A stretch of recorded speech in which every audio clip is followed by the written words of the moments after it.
Assalamualaikum warahmatullahi wabarakatuh.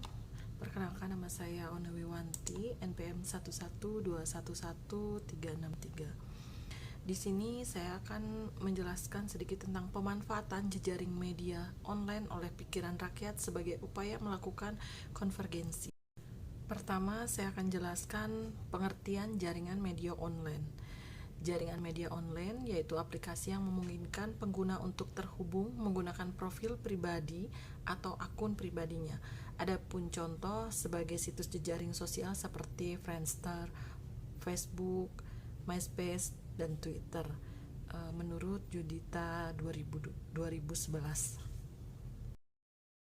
Pengertian media online.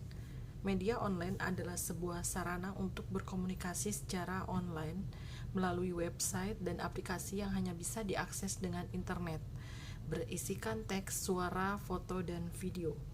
Pengertian media online secara umum mencakupi semua jenis situs, website, dan aplikasi, termasuk situs berita, situs perusahaan, situs lembaga, instansi, blog, forum komunitas, media sosial, situs jualan, dan aplikasi chattingan.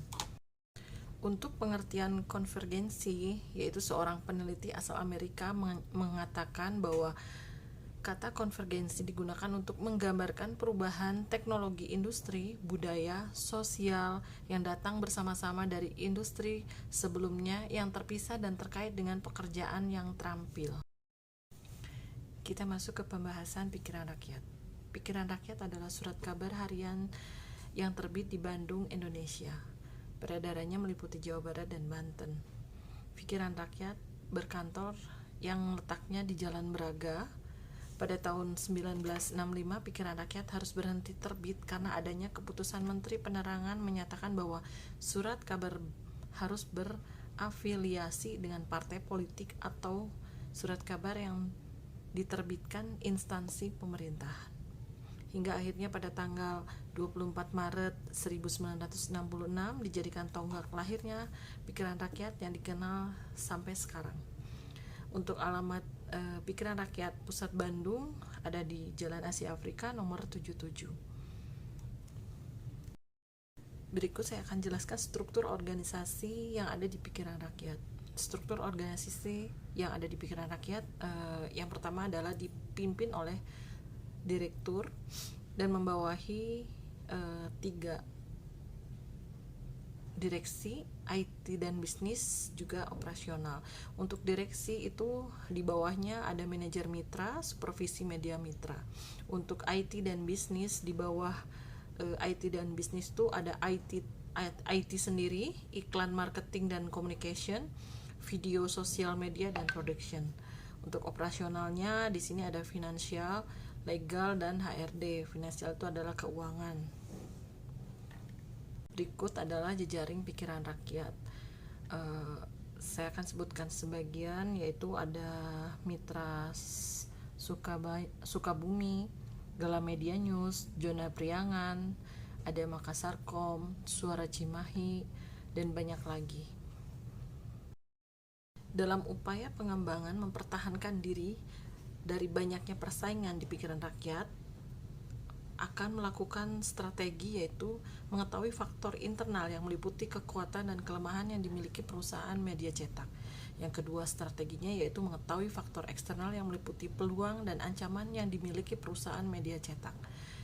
Strategi yang ketiganya mengetahui strategi marketing yang dapat digunakan untuk menghadapi persaingan media digital. Strategi membangun jaringan bisnis di Pikiran Rakyat terdiri dari 4. Yang pertama yaitu sharing informasi dan menambah wawasan. Dari sharing inilah kita bisa berbagi pengetahuan dan pengalaman dalam bisnis. Yang kedua, membentuk kerjasama yang kuat untuk mengembangkan bisnis. Kerjasama yang saling menguntungkan satu sama lain, yang berupa rekan kerja, kemitraan, ataupun pihak donatur yang akan membantu pendanaan bisnis. Yang ketiga, meningkatkan dukungan pada bisnis yang dikerjakan satu sama lain. Seperti halnya di komunitas kita bisa mengadakan pelatihan bersama untuk meningkatkan bisnis. Selain itu juga kita bisa saling mempromosikan bisnis satu sama lain.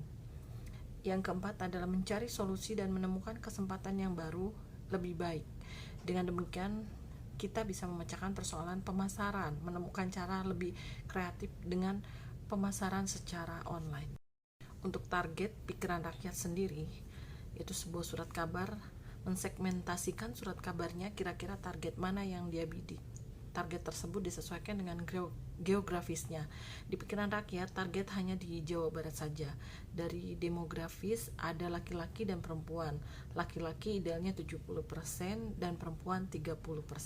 Kenapa seperti itu? Karena biasanya pembuat keputusan membeli itu kebanyakan laki-laki, setelah itu perempuan, kemudian anak-anak. Di dalam pikiran rakyat ada masalah dan ada solusi.